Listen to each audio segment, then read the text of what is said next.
Hello, I'm Dr. Ravali, second year medical student. Can I know your name and age, please? My name is Ganga Satyam, 49 age. Okay, today I'm going to examine the motor system of your upper and lower extremities.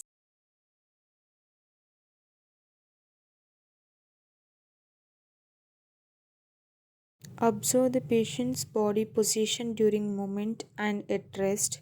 Abnormal position alert us to the conditions such as mono or hemiparesis from stroke. Watch for involuntary movements such as tremors, tics, chorea, or fasciculations. Note their location, quality, rate, rhythm, and amplitude, and their relation to posture, activity, fatigue, emotion, and other factors.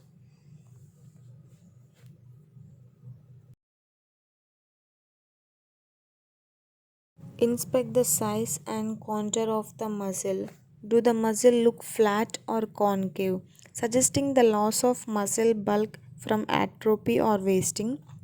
If so, is the process unilateral or bilateral, proximal or distal? When inspecting for atrophy, pay particular attention to the hand, shoulders, thighs, and legs. The spaces between the metacarpals where the dorsal interosseous muscle lies should be fully or only slightly depressed. The thinner and hypothenal eminences of the hand should be full and convex. Then, atrophy of the hand muscle occurs in normal aging. Inspect for fasciculations in atrophic muscle. If absent, tap on the muscle with a reflex hammer.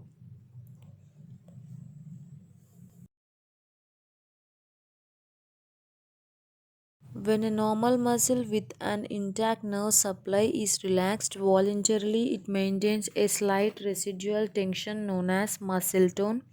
This is the best assessed feeling the muscle's resistance to passive stretch. Hold one hand with yours and while supporting the elbow reflex and extend the patient's fingers, wrist, elbow and put the shoulder through a moderate range of motion on each side. Note muscle tone, the resistance offered to your movements. Tense patients may show increased resistance with repeated practice. Then we will learn how to feel normal resistance. If we suspect decreased resistance, hold the forearm and shake the body loosely back and forth normally.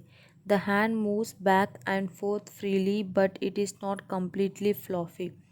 To assess the muscle tone in the leg, support the patient's thigh with one hand and grasp the foot with the other. Flex and extend the patient's knee and ankle. Normal strength varies widely, including the factors like age, sex, and muscular training. The patient's dominant side is usually slightly stronger than the non dominant side. Though differences can be hard to detect, keep this difference in mind as when we compare the sides. Test muscle strength by asking the patient to actively resist the movement. Remember that a muscle is the strongest when shortest and weakest when longest. Give the patients the advantage as you try to overcome the resistance and just through the muscle through strength. Some patients give way during test of muscle strength due to pain, misunderstanding of the test effort to help the examiner conversion disorder or malingering. If the muscles are too weak to overcome resistance, test them against gravity alone or with gravity eliminated. When the forearm rests in a pronated position, for example, dorsiflexion at the wrist can be tested against gravity alone. When the forearm is midway between pronation and supination, extension at the wrist can be tested with gravity eliminated. Finally, if the patient fails to move the body part, observe or palpate for weak muscular contractions.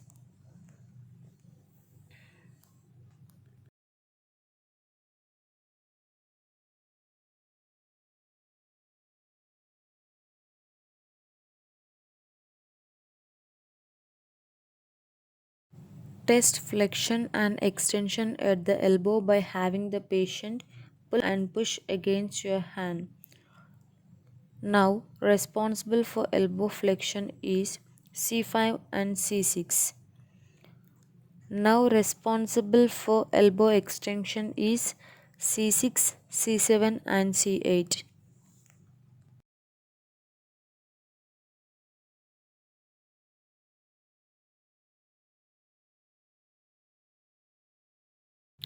Test extension at the wrist by asking the patient to make a fist and resist as you press down.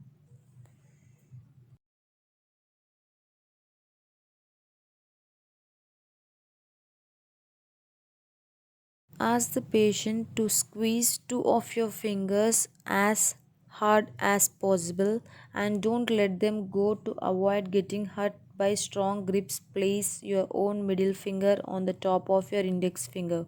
Normally, it should be difficult for you to pull your fingers from patient's grip. Test both grips simultaneously with the patient's arm extended or in lab to help compare the right hard grip with the left.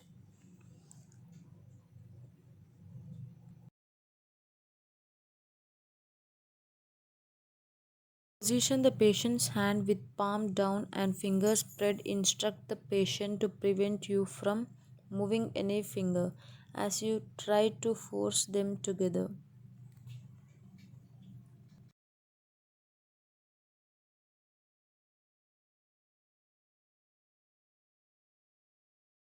Ask the patient to touch the tip of the little finger with the thumb against your resistance, then do with the opposite thumb.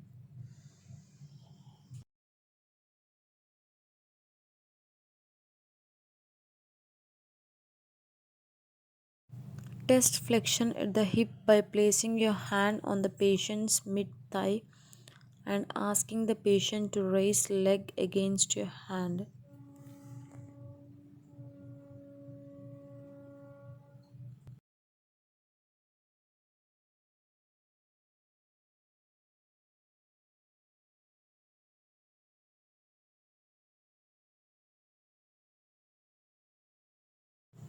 Place your hand firmly outside the patient's knee. Ask the patient to spread both the legs against your hands.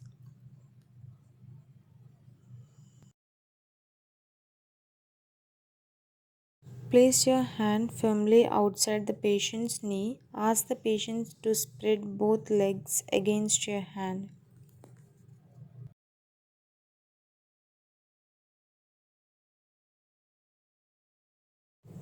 Have the patient push the mid posterior thigh down against your hand.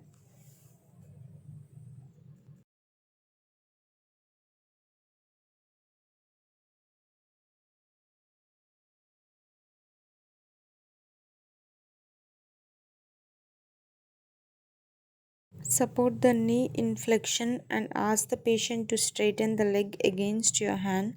The quadriceps is the strongest muscle in the body, so accept the forceful response.